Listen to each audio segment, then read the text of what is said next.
Now, I don't often get excited when I get a new camera to review, but I was excited this morning when the new Firefly 8 SE turned up. I've been looking forward to this one. The original Firefly 8S was a great camera, produced great results, good lens, lovely colour. I've tested pretty much every camera in their range so far and they've all given good results. This is their first foray into the touchscreen market and it's an affordable price. First test clips I've seen from it have been excellent. The major difference between the original 8S and the 8SE is the fact that this has got a touchscreen. It's also got a different lens, which is apparently going to improve a problem they had called purple fringing, which I never noticed anyway. Comes in two versions, 170 degree lens or a 090. Now 170 degrees wide angle is the same as pretty much all other action cameras. 090 is a narrower field of view and it might suit people that don't like that fisheye effect that you get with a wide angle lens. I'll do a field of view comparison between the 090 and the 170 in the test clips. The Firefly 8S here is in fact the 090 one. It's quite a different looking lens. Camera's got the Umbrella A12 chip and the Sony IMX117 sensor, and that's the same sensor that's used in the GoPro Hero 4, the IT5E and the SJ-Cam SJ7 Star. So very good sensor and a good processor. A couple of other minor differences. You can see that's got ventilation holes on the front. They've also changed the LED. But apart from that, it's much the same structure, same size case, and incidentally it's the same size as the SJ-Cam SJ7 Star, although that is more expensive. Other differences, weight wise, the new 8SE comes in at 70.7 grams, actually slightly lighter than the Firefly 8S, which is interesting. Incidentally, you can use these for FPV, that's first person view, if you're using it for flying a drone and you want to attach a camera to it. So that extra 5 grams might make a difference. Well, the original 8S was a great camera and I'm expecting this will be even better. The first test clips I've taken have been really superb, as you'll see when we get to the test clips in this review. Right, so just for a change, instead of looking at the accessories first, I'm going to look at the camera first. Now, first thing is, it doesn't come with a card. I'm going to use a Samsung 64 gig class 10 with a little 3 there. If you intend to record in 4K, you do need one that's high speed. Will take up to 128 gig. Now the card goes in. Logo side towards this end, just there. So let's take a look. On the front here you've got the power button. Press it for a couple of seconds and it turns on. You've got what they call a little selfie mirror, which I guess helps if you're into taking selfies. You've got an LED there that flashes when it's recording. This has got a different lens to the 8S, but the same wide angle, 170 degrees. Or alternatively, you can get a 90 degree lens if you're not very keen on that fisheye look. I'll show you a comparison between the 8S 90 and the 8SE 170 somewhere in the video at the end when I show you my test videos. On this end you've got micro USB for charging, retrieving files. It will record while you're charging if you want to make long time lapses, and of course you can use it as a dash cam, so you'd have to power it up using it as a dash cam. And if you go into power settings, you can set it so that it will fire up when the power comes on. You've got an HDMI micro socket there. If you've got a suitable lead, you could plug into your TV and look at your videos. On the top here you've got some ventilation holes. You've got a little tab there that's for putting a wrist loop on. You've got the shutter button, which used in conjunction with the power button, which has got a little M for mode. You can change modes by scrolling through using that and that, and you've got some scrolling buttons on the end here. In the base, 1/4 inch tripod mount It's a useful thing to have. And of course the battery compartment. Battery is the same size as in the 8S, and it just pulls out, slides in there. It's pretty obvious. Battery life they suggest is about 1.5 hours, but of course that will depend on what resolution you're shooting at and how often you turn it on and off and so on. Charging time they say 3 hours, so make sure you do give it a proper full charge before you start using it. On the subject of charging, the power button on the front comes on when it's charging, and once it's fully charged that light will go out. Right, so let's have a look at the operation of this. And this, incidentally, this is the second time I've recorded this section because the screen was so bright that my video camera here recording this couldn't cope with it, and all I got was a white out screen. So turn on, LED light here, blue light there which tells you you're in video mode actually, blue light on the top. Default startup is in video mode, 1080 resolution, 60 frames a second. These indicators here tell you that you've got 3 hours 7 minutes recording time on that 64 gig card at that resolution. If you can see that, that shows that the EIS gyro stabilization is on. Full battery, I've had it on charge. It does take a long time. That's a playback symbol. You've also got a little playback symbol there. So press the shutter button. As you can see, I'm counting down duration of video. Blue light flashing on the top, blue light flashing on the front, and the power button flashing. Press again. 3 beeps, turning off. Swipe the screen. Camera mode. It's having some trouble focusing on this. Camera symbol at the top. Capacity for 10,000 plus images at 12 megapixels. So if I press the shutter button now, I've taken a still, and incidentally the LED on the front's changed to green. So again, if it was in a waterproof case in a helmet or something and you're looking at it in a mirror, wing mirror on a motorcycle, you'd know you're in stills mode.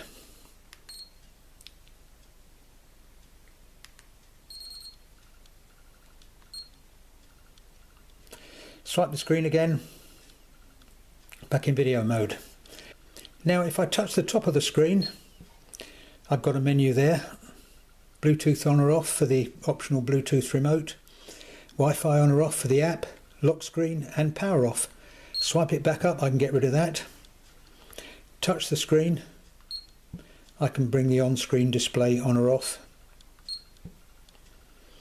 Touch the bottom of the screen, I've got a mode menu which lets me either record, go into car mode, video lapse, playback, slow motion, swipe it, capture, that's stills, photo burst, long exposure, photo lapse, that's a picture every 10 seconds or whatever you set it for, and playback.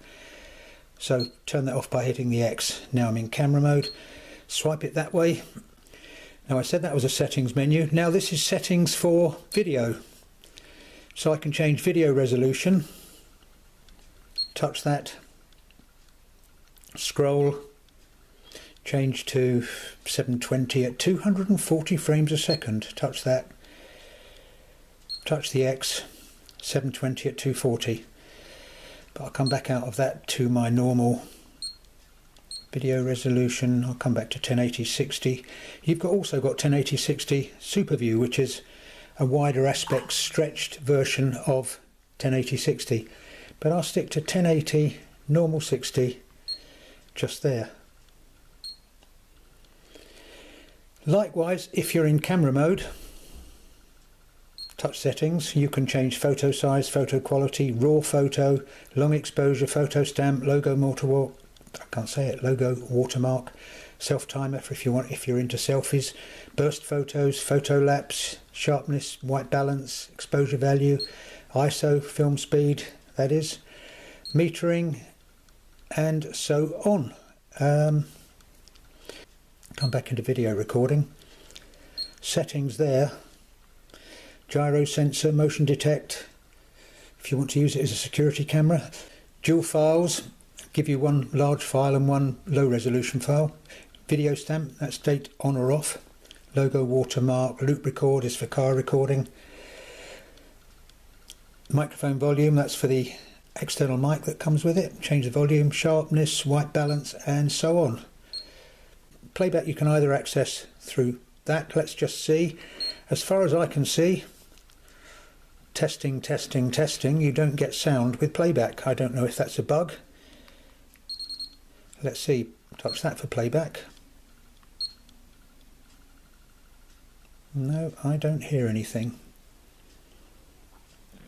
And then of course to go back, hit return. Now there are too many settings here to go through everything. So go through and experiment a bit, but things like photo burst will take a series of pictures in one go. So you press the shutter and it's just taken 10 frames in 1 second there. Did you hear that? Which is great for a bit of action. Touch that again, I'll come out of photo burst to normal capture. Just like that. Now go back into video mode, touch the bottom of the screen, you've got record, video lapse, car mode and so on. So you've got 3 or 4 menus there to play with, plus all the settings if you're a camera junkie. I think that just, and the X always takes it back to normal shooting mode. Now if the camera's in the waterproof case and you want to change from video to still, you can do a short press of the mode button. And now we're in stills mode, and you'll also notice that the LED light on the front here has actually changed from blue to green to tell you you're in stills mode. Press again, you're in video mode. But obviously you won't be able to access and change settings and so on. I think I mentioned the waterproof case has only got 1 button on the end, so you can't actually use the button on there, otherwise you're going to press 2 buttons at the same time, or none at all. Well, that's just about covered that. To turn it off, it's a 2 or 3 second press. Let's get on now and look at some test clips, and after that we can look at the accessories and how the Wi-Fi works. Thanks for watching. If you found the video useful and would like to see some more, why not hit subscribe?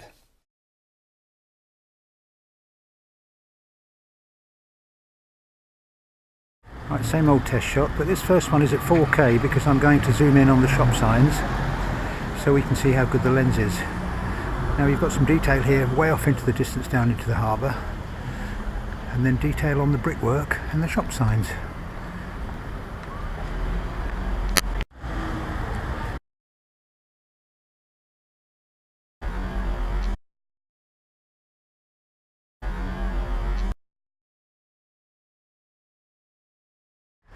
Now here's the same shot at 1080-60.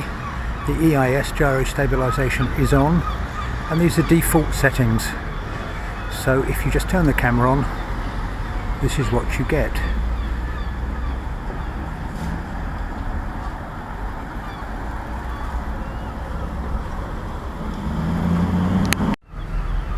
Now this is 1080-60 Super View, and as far as I can see, EIS gyro stabilization doesn't work when you're in Super View. So I'll now go back to 1080-60 normal view, and this is 1080-60 normal view in video, of course.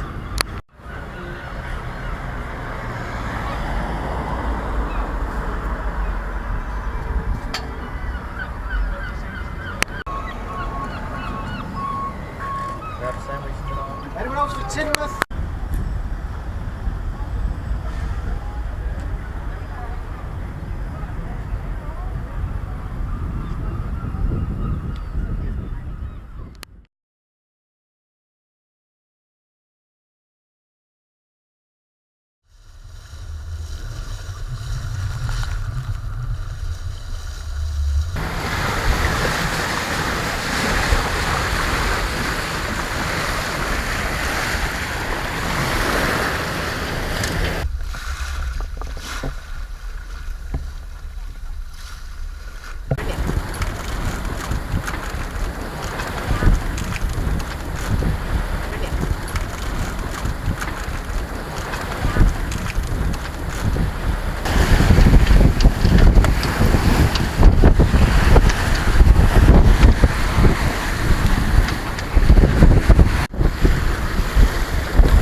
Right, so here's my motorcycle vlogging camera case. An old case which I had where the clip had broken. As you can see, no clip on the top, hence the rubber bands. I've just used a scalpel blade to cut a suitable hole in the side here so that the USB plug can go in, like so. Of course it won't be waterproof around the socket and around the plug, but it probably wouldn't take much to make a little rubber gasket to go around there. So the thing to do now is I'm going to go and test it.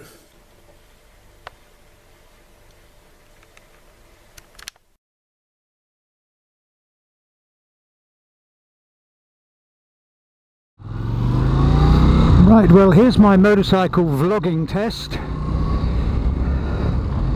with the Firefly 8 SE using its external microphone.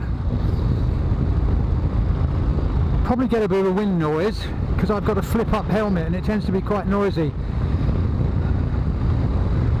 So this is with the visor down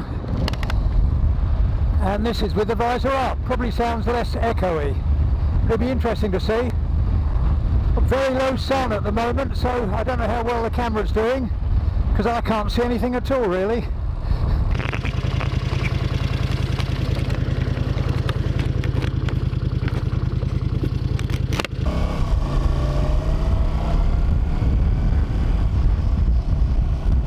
Right, well, I've just stopped to put the mic in a slightly different position. See what the sound's like there. And that's visor down. And also to put my sun visor down so I can see where I'm going.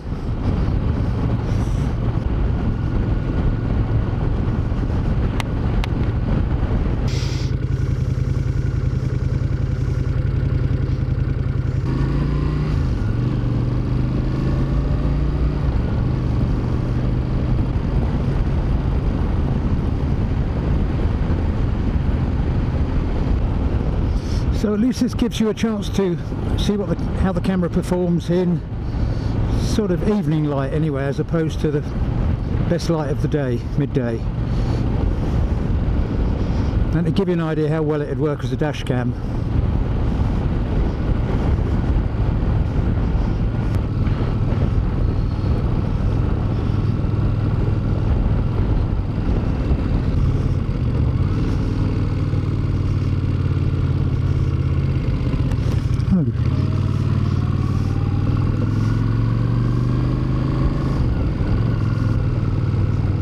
Well, so much for that. Seafront closed, it said. And the reason I was going to the seafront was it's the local bike night, when there's usually quite a few hundred motorbikes on the seafront on the promenade. But with a bit of luck, it'll be open from the other end. We will see.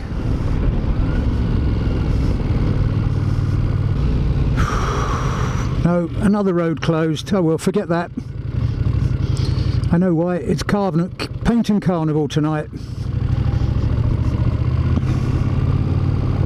So we'll scrub plan A and we'll have to go to plan B.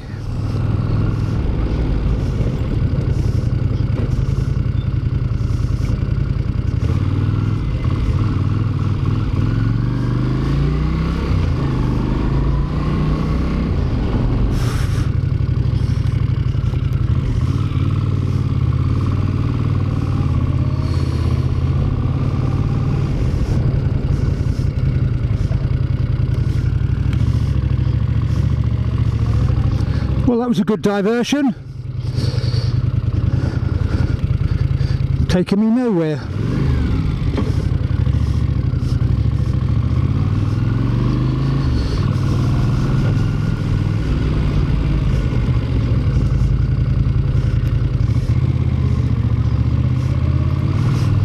Taking me nowhere except into a traffic queue because everyone's confused. Right, I think it's time to stop the camera.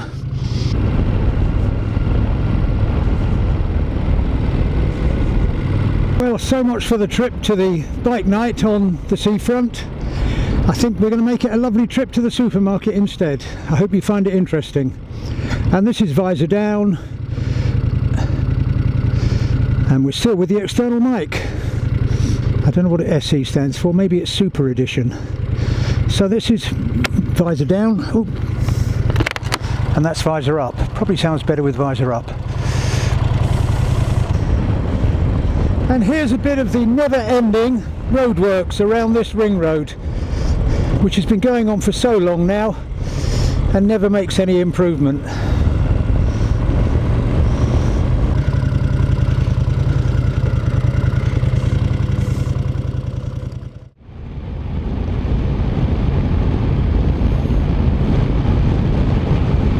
When I wake up in the morning light, doo-doo-doo-doo, sunlight fills my eyes, then I look at you, doo-doo-doo, and it's alright with me.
Cheers, thank you.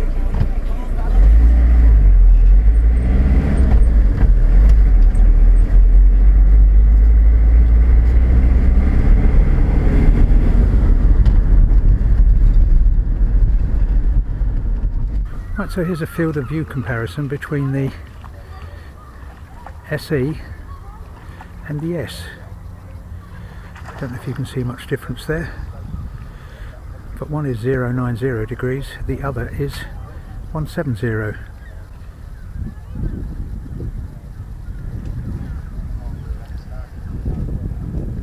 I think it's more apparent on the fencing here, where you can see quite a difference in how much fence you can see on the right hand one compared to the left hand one.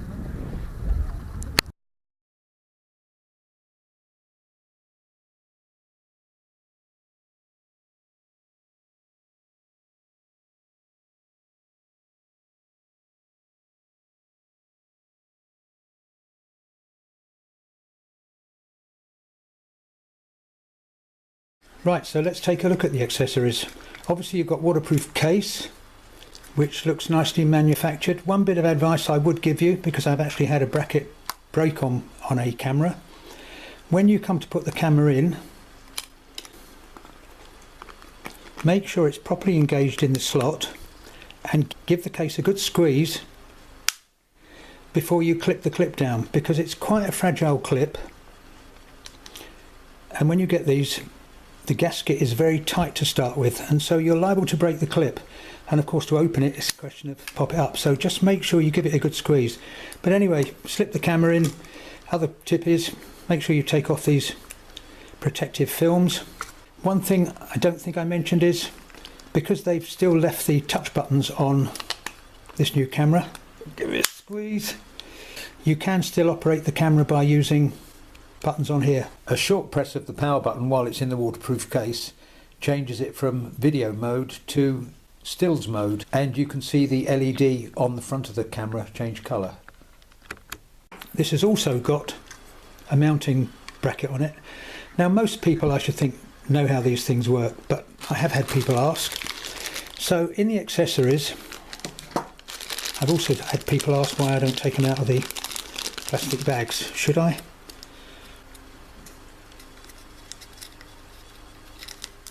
It's because I'm lazy.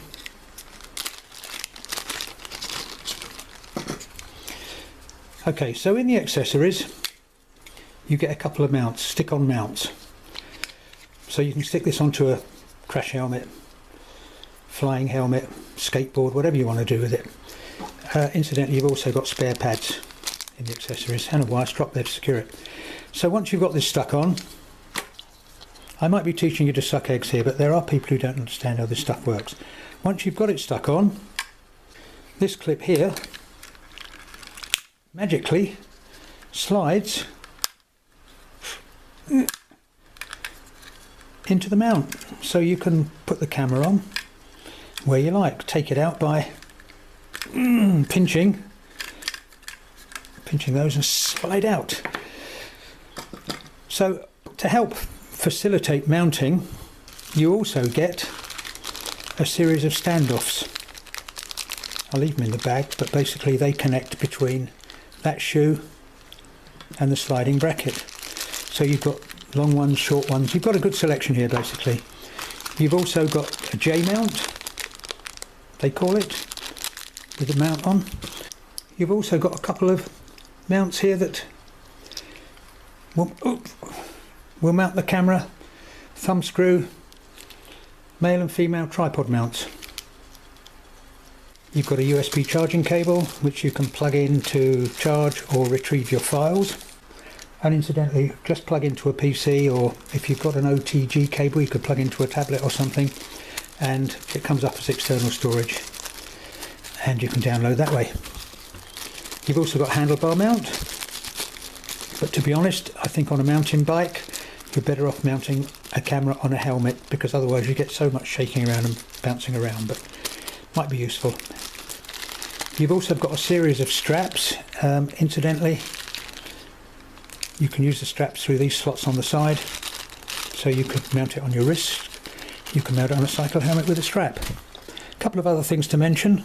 Very thoughtfully they give you a lens cap for this, and also rather unusually, as with the 8S, you get a little lens hood with this, and that's got some grooves in it and it slides on. I can't get it on. No, it's got one at the top, two at the bottom. Wait a minute. And it goes, I'll get it in a minute, and it goes that way. Right, one at they're slightly offset, so it'll only go one way. Don't try and force it. Lens hood to stop lens flare.